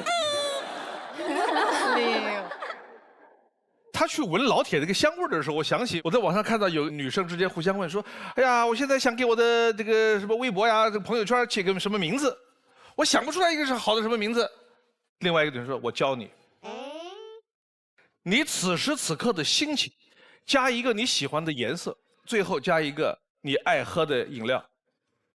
谁想试一下？来，2号。此刻的心情是心动。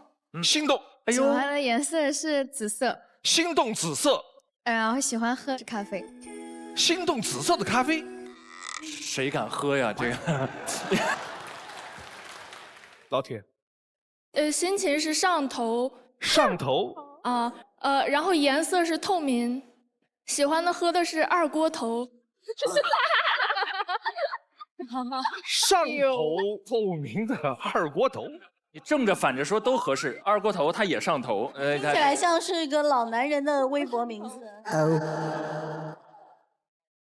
而且我发现女生们很厉害，2号说到这个此时的心情用的是心动，老铁马上上头，心动的 Plus 版本。我想问一下3号，你发表一下获奖感言，卷得这么厉害的吗？你的心情是什么？我现在心情是吃醋。哎，好。什么颜色？黑色。吃醋黑色。可乐。醋味的黑色可乐。12号。男嘉宾，我想了解一下，就刚刚 VCR 里面听到说命运的齿轮开始转动的那段经历，可以详细跟我们分享一下吗？那个具体的时候是大学的开学，大家见面的时候吧。其实大学之前，高中时候我是一直比较内向的一个人，然后到了大学以后，我是想逼自己一把吧，就是想去舞台做一个自我介绍。虽然是每个人都需要做，但是我觉得第一个做自我介绍是最能让大家记住，也是一件比较有意义的事情。它也是推动着我变得更加外向，也不要再去像以前一样，就是比较拘谨害羞吧。对，谢谢你。刚才那片子里边，他跟他父母的那个关系那段还挺感动我的。你们有没有回忆起来，跟父母的关系当中哪一个瞬间你们自己被感动到了？5号。我本科的时候跟我父母商量说，我要不要就选择出国。其实我家就很普通的家庭，所以对我们家也是一个很大的压力。所以当时我父母其实大概思考了也就不到1天，就很坚定的就同意我。他跟我说，你要去追求你想要去做的事情，我是支持你要去出国的。如果你能看一个更大的世界，他们觉得就是这是一件对我来说非常好的事情。所以最后我就也很幸运，然后访学的时候去了耶鲁大学。然后最后，留学的时候也申请到了全奖博士。我真的非常感谢我父母在本科的时候对我的支持。胡文倩，就对我爸爸的一个印象吧，就我爸爸他是一个就特别有责任感，参与我生命当中的每一个环节的这样的一个人。我就记得小时候因为我特别好动嘛，然后小时候在琴行或者在舞蹈班，就放了学之后，然后我爸就接我去吃肯德基，然后就在那个小孩区那儿玩，然后我爸就在那儿看报纸，就那么薄薄的一份报纸，他可以看一下午。对，我下午就可以玩一下午，然后在那儿一直等我，不管后面就我在外面工作，就老是觉得就我家里就肯定会有人就等着我，就像我爸爸小时候看那个报纸一样。好，看下一条标。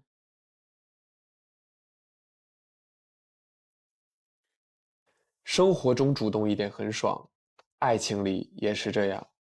我和初恋相识于校园，他是个情感表达很直接的人，有什么不高兴会直接说，我也会主动沟通去解决矛盾。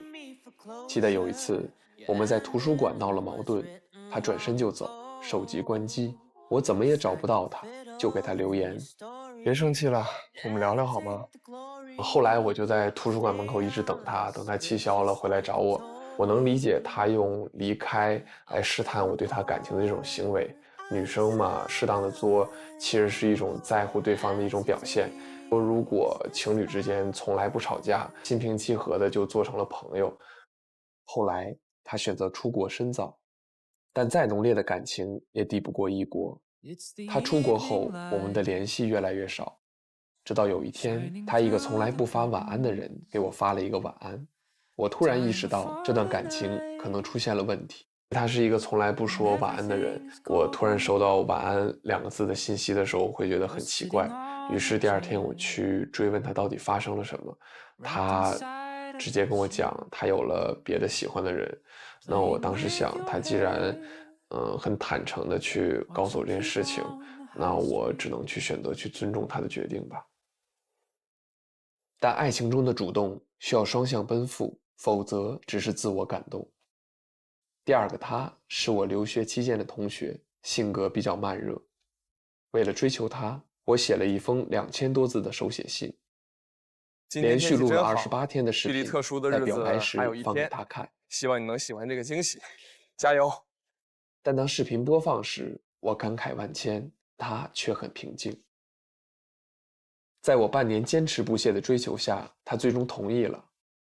但相处中，他从来不会主动联系我，这让我觉得他的心里根本没有我。其实我并不是想他24小时一直联系我，而是他能跟我分享一些他生活的日常，让我能感知到他在想我。我所期待的一种爱情状态，其实是你心里有我，我心里有你的一种双向奔赴的感情吧。我希望可以找到那个和我3观一致、同频共振的他，不需要刻意为对方改变自身的形状，而是像2个自足的圆，相遇后变成一个更大的圆。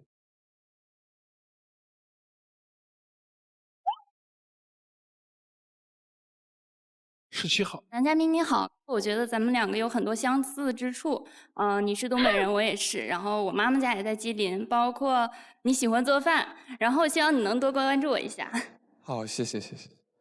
3号，你好，男嘉宾。我在生活中呢，我不是一个作的女生，然后我微信秒回，然后我也是事事有回应的那种女生。然后喜欢跟你分享各种事情，你可以考虑一下我。12号，男嘉宾你好，我其实刚在第1段 VCR 的时候，我是想爆灯了的，但是因为3号节子先登了，然后之后我就没法爆灯了。但是我通过2段 VCR，我看到更多事情是我们很多的一致，连最喜欢吃的食物都是土豆炖排骨，然后包括你喜欢玩滑雪、蹦极，都是我的日常爱好。还有我后面剪视频拍了很多个，然后会写2000字的长文，就写信和剪视频是我日常当中给对方表达爱意的一种浪漫的方式。但是我一直觉得我没有遇到这样的一个同频的人，那我觉得现在遇到的话，我可能就会稍微勇敢一下，因为我在台上这么久还没有留过1次灯。但是我同样也很想问男嘉宾的事情是，你希望你的伴侣是跟你很像的人，还是希望他跟你是互补的人？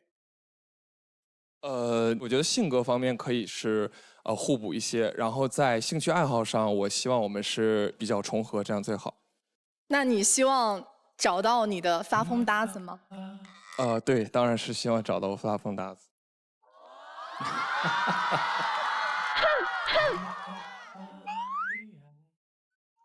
有个事儿我跟你商量一下，现在的情况局势一片大好，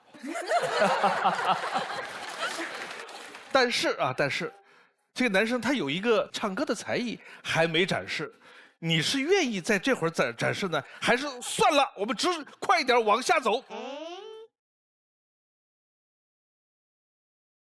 我还是展示一下吧。来，唱歌吧。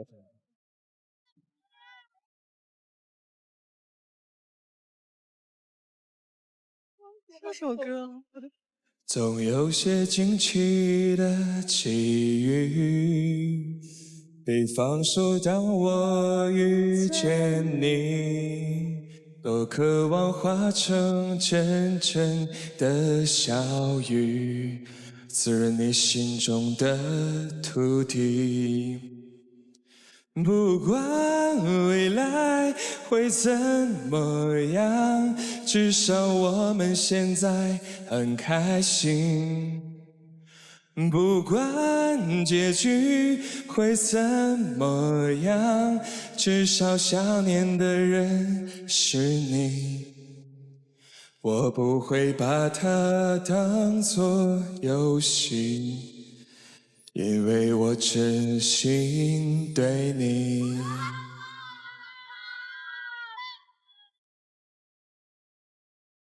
最后一个问题，2号。那个男嘉宾你好，就是我也是个特别会发疯的人，然后特别想找一个发疯搭子。一下都变发疯的了。然后，你唱歌的时候高音有一点不太稳定，但是我唱歌的时候低音很差，我觉得这一点上是互补，但是兴趣爱好上又很相同。然后我也是金融行业，但是我想问你最后一个问题，就是因为你在北京嘛，我可能不在，就是稍微有点远。就如果异地恋，你会怎么去推进？怎么会去相处呢？其实我以前可能比较小吧，可能处理感情不是很成熟。我是比较重感情的一个人。如果以后结婚啊或者什么，这个伴侣是一个比较重要的角色。所以如果我们真的是到那个点的时候，我其实是可以做出牺牲的。现在留灯13盏灯，除了3号之外，留1盏灯。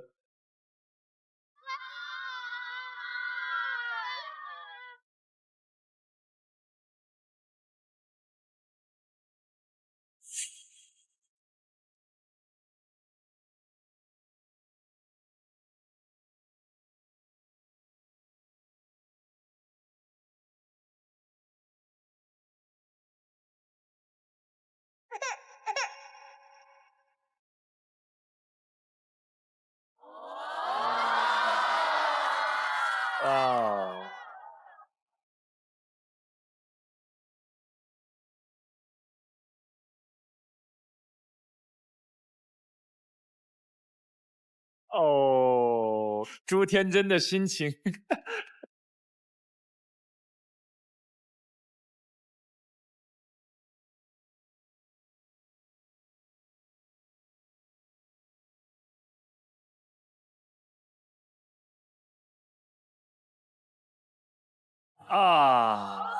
最后一盏。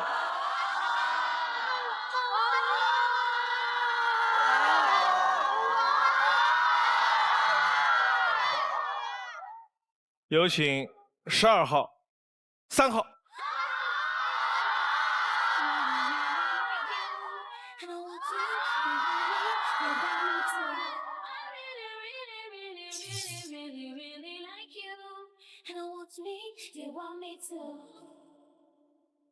男嘉宾的心动女生看大屏。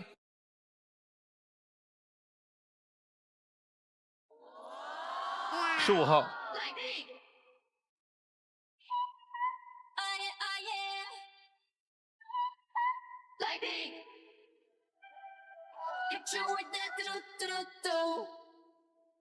来看一下直推是。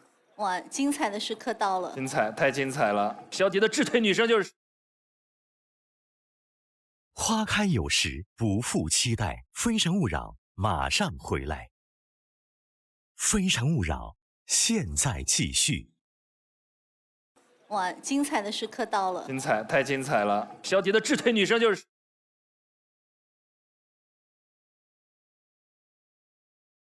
13号赵琴。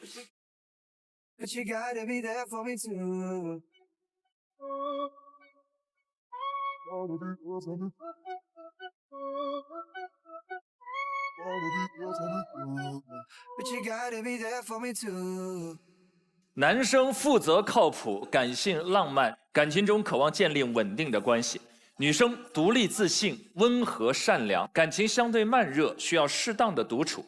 两个人在一起会给彼此带来新鲜体验。男生负责靠谱、细腻体贴；女生独立自主、勇往直前，是互补而又合适的一对恋人，供两位参考。女嘉宾的资料看一下。这样的我，我的爱好，期待这样的你，选一个。1。我是一个来自广东的养生女孩，你所看到的我都不完全是我。我喜欢健身，喜欢去海边看日落，更加喜欢更多具有正能量的东西。在音乐中治愈自己，在拳击中找到更多的爆发力。我是一名很典型的反差女孩，你所看到的温柔不过都是我的外表。我就有力量，就有思想，觉得智慧从来都不需要隐藏，这些都是你即将认识更多的我。我擅长的，我的恋爱状态，生活中的我。选第2个。在恋爱中是个懂得理解对方、愿意付出的女生，平时会比较粘人，会在自己的能力范围内对她最好。细节控，这样的我好听。细节控。1。喜欢行动力强又会观察细节的男生，比如感冒时会直接问症状，帮忙买药，而不是只会嘱咐多喝热水，细节见真情。下意识的贴心行为才会给人足够的安全感。所以啊，我的感情观，我的焦虑，你喜欢这样的我吗？我选第3个。Hello， 大家好，我是付阳，我是一个爱笑的女生，平时喜欢和朋友约在一起吃火锅，工作有时会令我压力比较大，所以我喜欢去运动，空中瑜伽，还有滑雪。多巴胺的分泌让我的心情和身体保持舒畅和愉悦的状态，还喜欢和朋友约着一起去旅游，打卡拍美美的照片。你喜欢这样的我吗？最后一个问题问4个女生。你上一次哭是什么时候？是为什么哭？12号。我上一次哭是昨天晚上，因为昨天在录制的时候其实就有说到我其实是一个哭包，然后我昨天其实又一次很不小心的把一只蜗牛给踩死了。我是一个就是泪腺比较低的人，然后共情能力也很强，平时看书看电影什么的就特别容易哭。对，就分享这样一件糗事。好，谢谢。陈小旭。我上一次哭是跟我爸爸妈妈打视频的时候，因为我原来关系很不好，然后后面变得很好了之后，他变得很爱我，然后我们2个算是关系改善了很多，然后那一次是我上一次哭。赵晴。我上一次哭就是在这个台上，男嘉宾上来的时候说给黄澜老师一个抱抱。就是那个时候，我觉得那种善良，我看到这种情境的时候，我就特别容易动容。2个小时以前，对，扶阳。我上一次哭是看电视剧的时候，因为我泪点比较低，然后我看电影、看电视剧就特别容易哭。好，来，最后时间给爆灯的3号。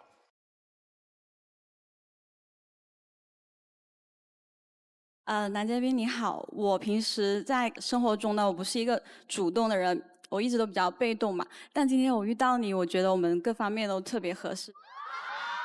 然后你是我喜欢的那种高高的，然后爱运动，还会滑雪。然后你是29岁嘛，然后我27，然后刚刚好我喜欢比我年龄大的男生。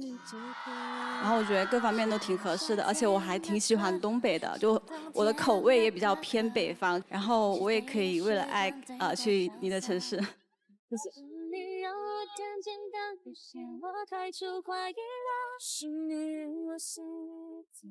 来，你要做最后的决定了。选中间2个女生，有可能被拒绝，你自己回去。另外2个女生，你可以牵手其中一个。你的决定是？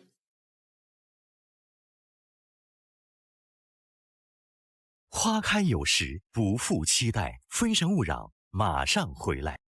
非诚勿扰，现在继续。你的决定是？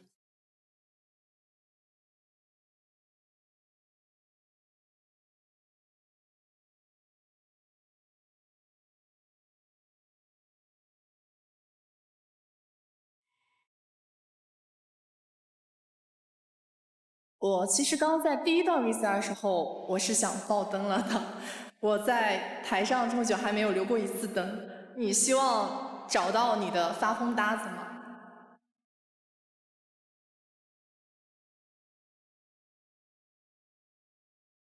男嘉宾你好，因为看你的VCR中说主动嘛，因为我从来在感情中不是一个主动的人，我今天想主动一次。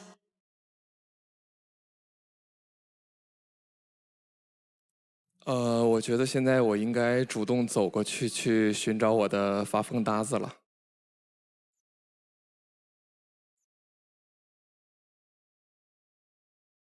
不管结局会怎么样，至少想念能认识你。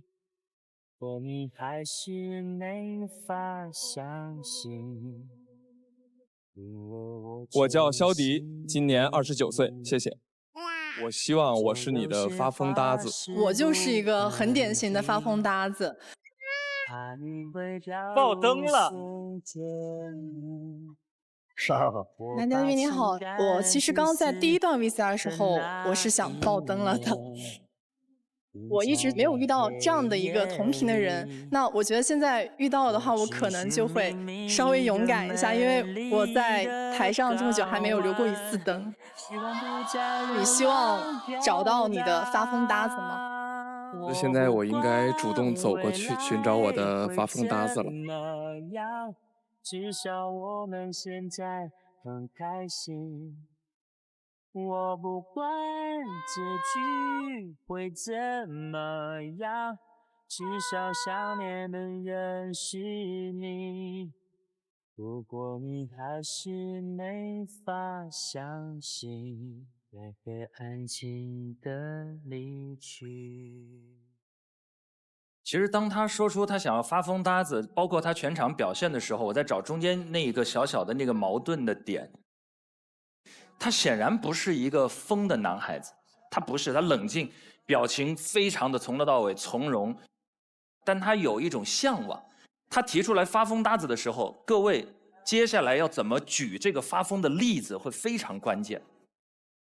不知道你们有没有注意到12号在前面举的那个例子，至少给我留下很深的印象。他说在暴雨的时候，希望晚上深夜我们2个人在街头淋雨，这是一个非常有电影画面质感的情节描述。这叫恰到好处，让他觉得不太恐惧，同时又充满解锁新世界的新奇感。那我们要表扬一下3号啊！太厉害了，时间恰到好，你慢1秒就是这里暗灯了，哇！而且你身边不只有一个竞争对手。我想问铁莫娜为什么最后灭灯了？我就看到很多姐妹都对他表示了好感，我就觉得这种男生的话我可能 hold 不住，然后我退出，就是那种。哦，这个心态也很酷。你们都加入战场，那我先撤了。是不是金洋洋也罕见的留灯了？对，但是我觉得可能以后还是要更主动一点。哎，你的这个结论我很赞同，这也是我想最后说的话。12号的最后那段话，对他最后的决心有着直接的作用，这就是沟通给他留下的深刻的印象，积极清晰地表达了我的意愿，对方收到之后，这一点很重要。谢谢收看今天的《非诚勿扰》，下期同一时间再见。往前一步是幸福，退后一步是孤独，在原地不动是为了看得更明白，爱情不能不清不楚。往前一步是幸福，退后一步是孤独，在纷纷扰扰之间，我明亮了双目，超能与我相爱的人一起到。